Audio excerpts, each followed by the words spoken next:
right. Okay, Jim, welcome to the InRoads podcast. Thank you, Keri. We are here today with Jim Londeree. Jim is the Chief Operating Officer for Dream Factory. He has been there for 20 years, since the beginning. 23 years. 23 years. Oh my gosh. 23 years. Time flies. We don't count COVID years, do we? So it would be 20 years. It would be 20 years if we minus the COVID part. I like that too. Yeah, that's good. So talk to us about your leadership journey. I'm sure you've seen the company go through a lot, but you personally must have gone through and grown through 23 years of leadership and with the team, the executive team there too. So tell us about that. Yeah, I think the biggest thing from an agency standpoint, at least for leadership, is that you have to figure out with each client how best to make your team meld with their team. That's like the hardest part. The internal dynamics, I think, are fairly straightforward. You make sure you enable people, give them the proper, insights, training, feedback, all that kind of stuff. Usually it's more about internal meetings being to the point and not so tangential and long-winded. But I would say that especially when it comes to like working with clients and making sure you have the proper limits of authority when it comes to posting things for them, for example. Okay. Or when you're developing strategies, making sure you're including everybody that needs to be at the table. Those are critical things. And obviously making sure that you assert where you need to, the proper, you need to stop here. This is good enough. Let's get going and start A/B testing. Yeah. A lot of times people try to get things perfect from the very, very beginning, but most of the times, especially in what we do, getting close to the exact right in the beginning is good enough to get things going and getting results. And then you kind of, get it even more honed in from there. So, and your business is a value creator, value generator, value add business. Correct. So tell us a little bit specifically what Dream Factory does and about some of your customers and clients. Yeah, so we focus on business to business companies, typically in the industrial sectors, manufacturing, power, plastics, different places like that. And what our main goal is to create areas in which we create like high value leads. Okay. So it's not shotgun approach. Typically it's a very sniper approach. So what we do is we'll create automations, we'll create integrations with native systems. So we're solution agnostic. So we don't go in there and say, you need to change to what we know. We're not like a fill in the blank market automation agency or whatever. We really do focus on making things work with what people have and what they're used to. Okay. Because from an HR standpoint, as the really hard part is to train people and get them proficient. And if a team that you walk into with 20, 30 people is really good at a certain ERP solution or a certain automation solution or a certain CRM, the worst thing you can do is to tell them that you need to change everything before you can get any kind of results for them. Right. So especially when you're talking about highly technical companies that typically take a little bit of customization to their integrations, you don't need to sit there and tell them to change everything right up front. You just need to get them to the point where they're making better decisions and targeting better quality of prospect. Did you, when you were growing up, always know that this is where you were going to head and where you're going to be? No idea. What if you were driving in a car and you had your 5-year-old self in the back seat? Sure. What would be your 5-year-old self be most surprised by? Probably the fact that it's not really work.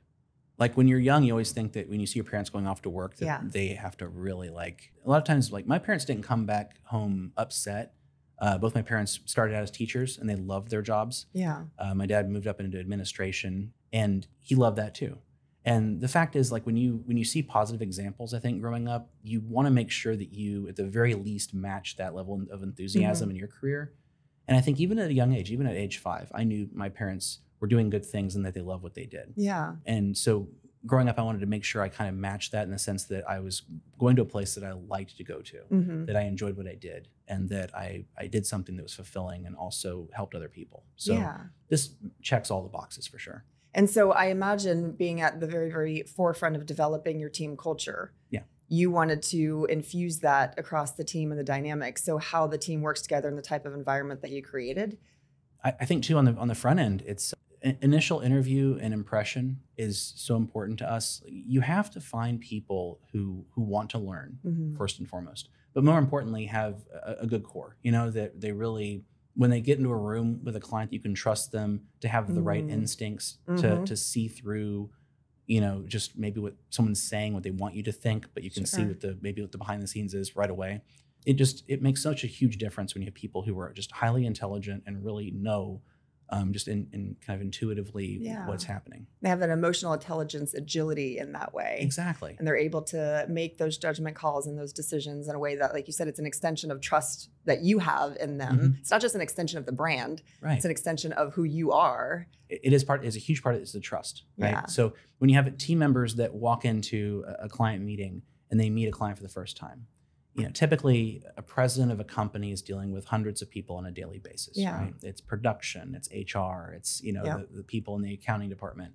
And they all have kind of their own little universes, their own little, things to manage. But at the end of the day, what the people at the top of companies really care about is that they can trust that their vision is being carried forward through everything that's happening. Yeah. And so if your people are able to connect with that level and create trust relationships, it solidifies a lot of things for clients, for us. Yeah. So that's really interesting, because what I'm seeing and what I know that you've implemented, which I want to hear more about, but there's this trust factor, but there's this new wave of artificial intelligence that's coming to be, right? Right. And so I think about, where do trust factors, does it make it stronger? Does it make it more risky? So you're talking about the trust factor in a team, watching the way AI is impacting what people's work looks like and the trust within the company or with the information. So tell us a little bit about what Dream Factory is doing with AI. Okay, so this is obviously a relatively new thing, and a ton of companies are pushing forward at breakneck speed and just implementing everything they possibly can. I think the critical part for us is to not lose the humanity of what we do from a brand and from a marketing standpoint. I would say, give you a small example that kind of illustrates the larger point. So we have a team of writers, and our current lead writer, he does a really good job of taking an idea and going in and leveraging AI to get a lot of the core components and structure done, and then putting finishing touches on things. So it's not replacing our lead writer. What it's doing, it's allowing him to basically supercharge his time. So what you have to worry about, circling back to the client trust issue, is that when a client gets something that's been properly QA'd, because you know how it's so easy to break trust, right? Yeah. So if you were to submit something that was just purely AI to a client that you have a relationship with, it makes me nervous just even hearing about it. Right. Because what's the big thing right now? AI lies sometimes. It just makes stuff up. And so if you don't properly QA things, if you don't properly look through it and check everything and double check, you can end up submitting something that maybe isn't quite accurate. Yeah. And then you're like, well, wait a minute. What's the client going to think of us now? Like we're mailing it in, right? Yeah. So at the end of the day, you have to make sure that your people have the proper training on the tools before you put them into full production. Okay. Because they really aren't ready for prime time in a lot of applications. But again, in terms of like taking big data and parsing it out into usable statistics that you can actually throw into stuff, that's good use of AI. But at the end of the day, what our people are we're training our people on, and also our clients on, is where it's really applicable and can save them time and money. And more importantly, where we can scale things faster. Okay. So campaign analysis, A/B testing, things like that.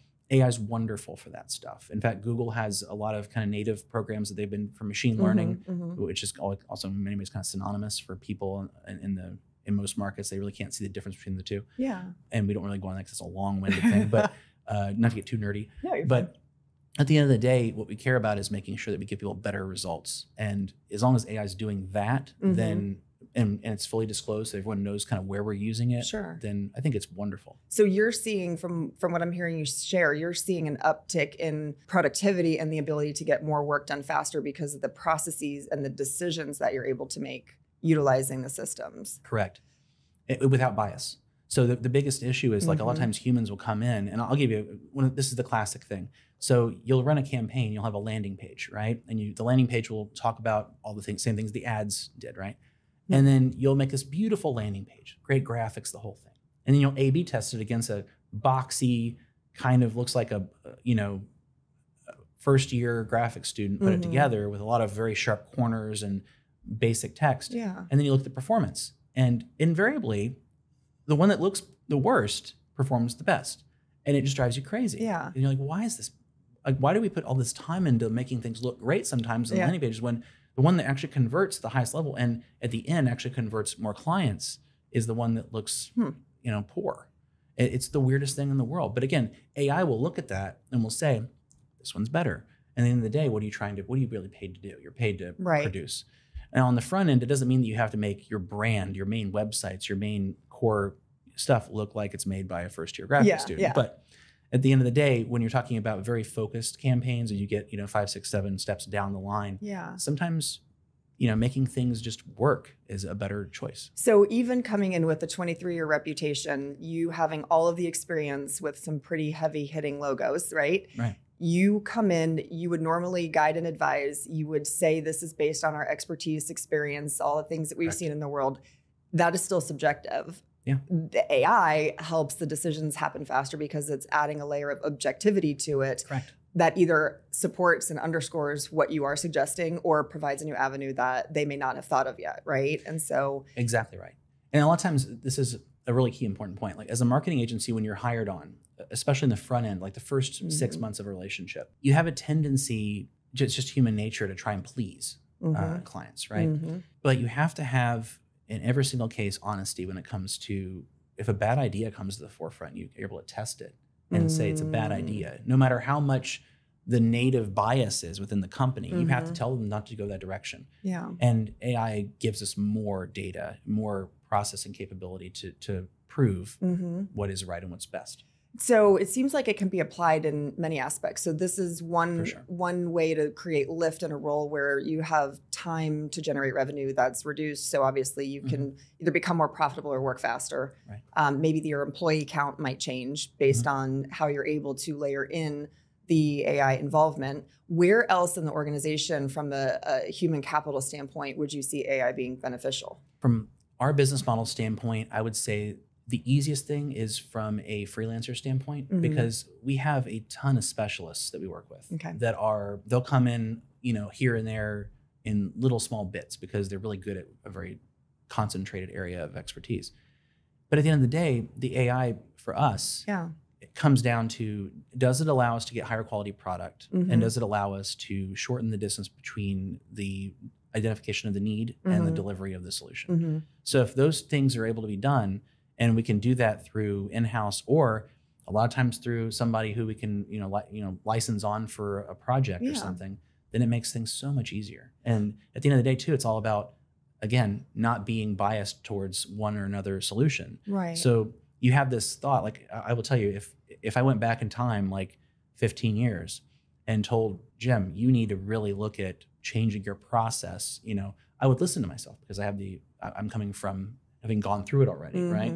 Well, if AI is able to do 50, 60, 100, 1,000 different models of something, right, before you make a decision, then you should probably trust that as long as good data is going in, you're going to get a good recommendation for what to do. Do you feel like it gives you a competitive advantage from your customer standpoint to have this layered in? For sure. So especially because a lot of our customers are highly technical companies, and a lot of them are dealing with native kind of like old school tech, and utilizing AI from their perspective means something different than it does from like an agency's perspective, right? So if you're dealing with how to best manufacture a piece of plastic into a part, or you're looking at best way to optimize a turbine, if the program that you're using now says it has AI on it, right? You're still going to have something at the end where you hit a button and it tells you what to do a little bit differently, maybe. Sure. But at the end of the day, it's kind of not something that you're engineering, you're changing. It's still the same process, the same system, right? From our thing, it's more of a human to human thing where you're trying to say, okay, writer, okay, campaign designer, leverage this new technology. Now you're changing entire processes in between, right? From the point of like a client call or an email to an actual deliverable that's reviewed.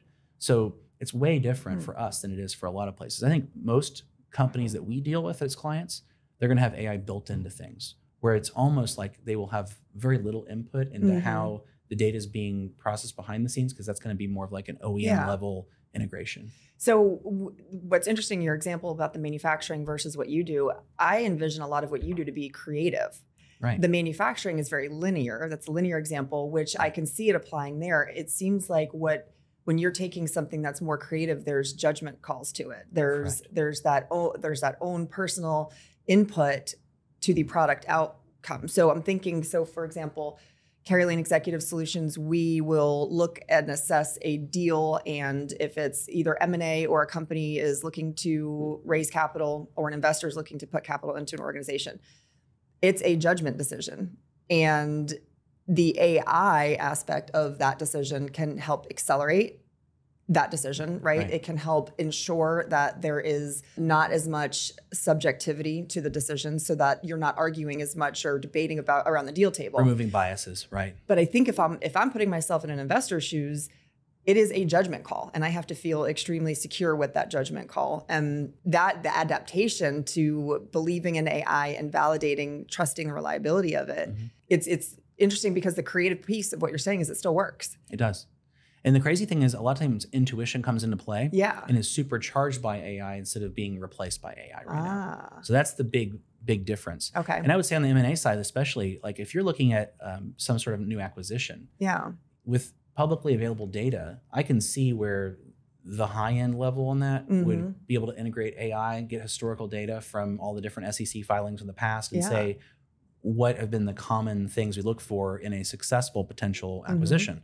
And that to me is going to be a really interesting application of big data and AI in the near future, because that's where, like you say, when you're trying to pull the trigger on an acquisition or a merger, you want to take out any possible risk. So if you can risk mitigate by hitting a button and having the magic M&A AI come out with this is not matching on these three keys.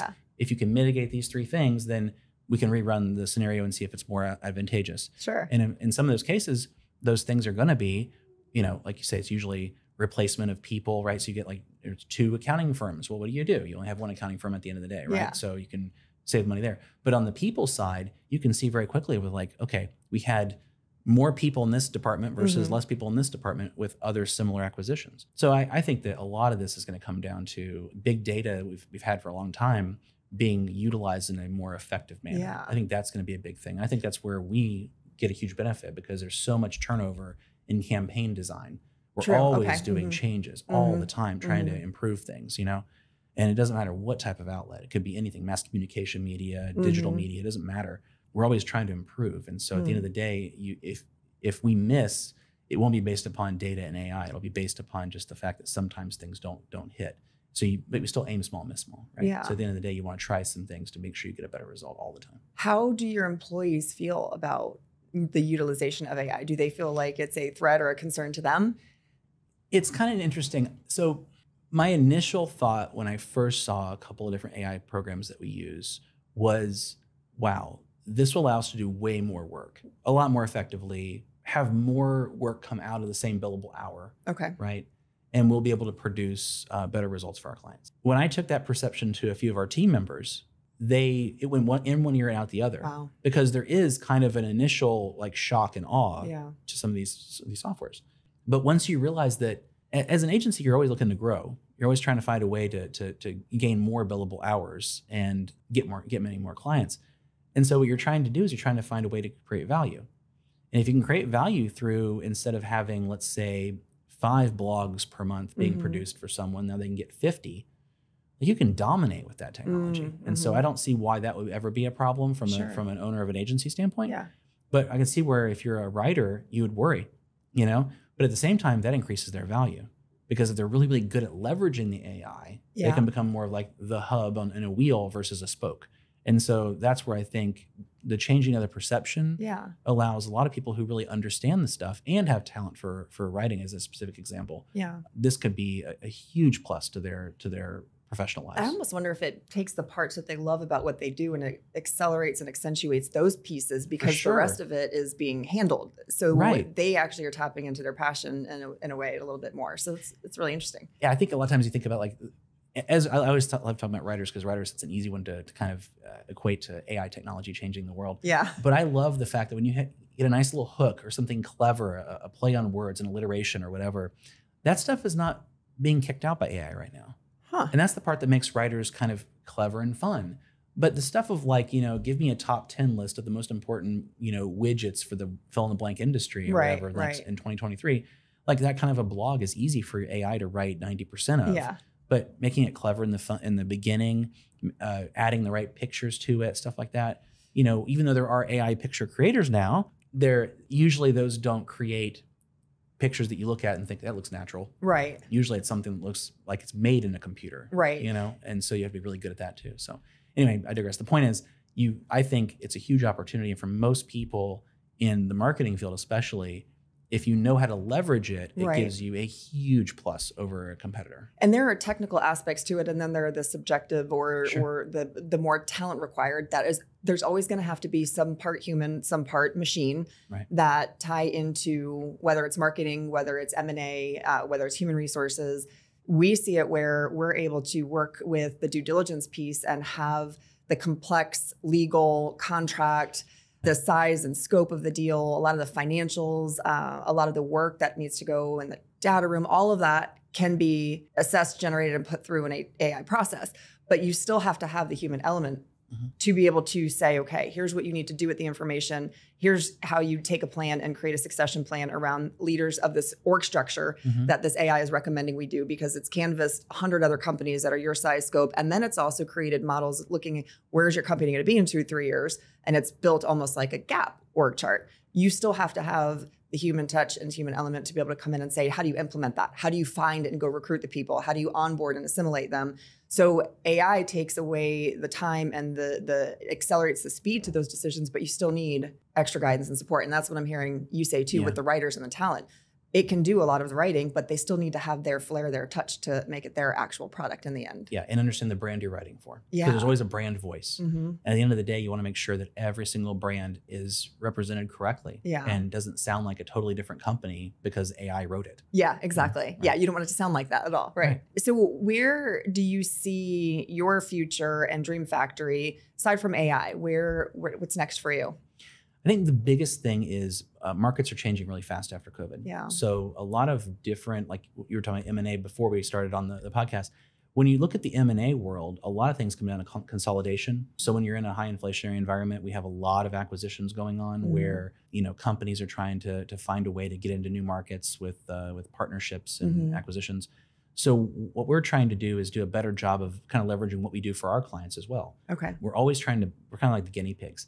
So we'll get like a new program, a new system, and we're really big on account-based marketing. So we have a number of campaigns going where we're targeting the exact people and the exact companies with the exact messaging that we want to push to them on brand and on time and all that kind of stuff. Yeah. And then what we're trying to really focus on when it comes to that is also trying to find out how to get the long-term clients. We have a lot of clients we've had for like 10, 15 years, and we're like the outsourced marketing department for them. And so we're super efficient when it comes to implementation of change. Okay. We don't have to go through, 50 different people to get something done. Typically, we're pretty fast when it comes to trying things out. And so a lot of our clients lack that because they're just big.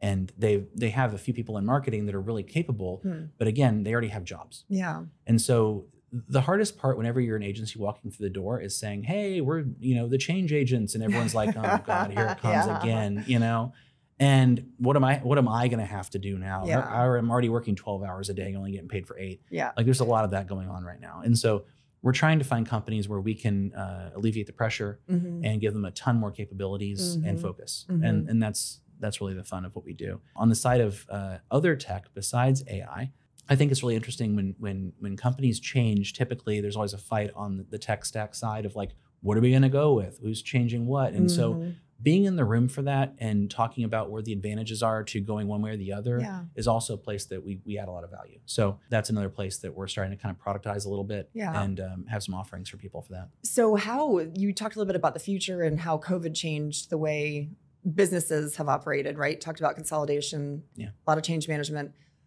There's talk of there might not be a recession coming, right? How do you see the economic headwinds impacting not just you, but obviously your customers, because your customers are all over the place, meaning they're all different industries, all different sizes. What are you sensing and feeling as it relates to that? I don't think there's ever any problem right now with capital. I think there's plenty of capital on the sidelines, plenty of, especially private capital still. And so what we're seeing a lot are people being a little bit gun shy, but it's not gun shy in the sense of like they don't want to spend money. Right. They want to make sure that if they do, that there's still, like, for example, in a company that maybe needs metals to sell, can we get enough metal to sell? I've got a client right now that literally had a time when they couldn't find any more, and they would their problem was searching for where are we going to find the raw materials to then offer as a finished product to the client after we work on it. Right. Same thing in the plastics industry. We had a whole glut for a year and a half trying to get stuff out of various places because it's a very internationalized business model where it's made all around the world and you're trying to find a way to get it here to distribute it to companies. And so I think for us, like, it doesn't really matter. Like, a recession is overplayed in the media because what is a recession? It's just it's that. Well, if it's still trending, it's still going to keep going. Like, it doesn't make any sense. Like, why would you make a big deal about a little dip? It's an adjustment period. You know, and so when you have low unemployment and you have high inflation, you have all these different things that are a little bit different than what they've been before. People are always going to overreact. So for us, as an agency, I had a really good friend of mine tell me one time. He goes, "What percentage of the market do you have?" You know, and I was like, "Well, out of all B2B, like 1%." He goes, "So you have a 99% opportunity for growth." And I love thinking of things that way. Because it's intrinsically hopeful, right? It's exactly, like I could double my business tomorrow, and it wouldn't matter if it was going into recession. I could triple it tomorrow. It wouldn't matter if it goes into depression. Like, it doesn't matter really to us as an agency at our size, because being a kind of more of a boutique agency, get 5 or 6 really nice clients, and you know, we've exploded in revenue. And then you versus Dream Factory versus Dream Factory, you still have then been able to see incremental growth, even if the economy is moving. Shifting, shaping a little bit. The optimization is easy. I mean, when you talk about the changes, like, it's amazing how when a client has to change the way they do business, there's nothing better for a marketing agency, because we can take that and we can create campaigns around it to very quickly point in new directions. So we love that kind of stuff. And so a lot of times it comes down to, like, how fast do they want it changed, and how do we time it up with their behind the scenes programs? Because most of the time it comes down to training, right? It's like, are your people ready for the change? Because we're always ready. Like, let's be honest. Like, you change up the marketing, you change up a little bit, do a couple more research pieces, make sure that you're focusing it correctly. And at the end of the day, roll it out and A/B test like crazy. That psychological adaptation that they have to go through in that change process, right? Yeah, because no one ever wants to change in general. They feel comfortable. But then when you're able to show them an ROI from it, like, wait, we're making more money? Okay, now I really now I'm good change. with that. Now I'm good. I see. Any more change for me? Yeah, exactly. That's awesome. Well, thank you so much for your time. It's been a pleasure having you on. Thanks, I appreciate all the information, especially the riveting conversation around AI. I think it's really fascinating where it's headed, and it is I'm really excited to see what it does for your business and ours as well. Awesome. So, thank you. See you next time. All right. Thanks, Keri.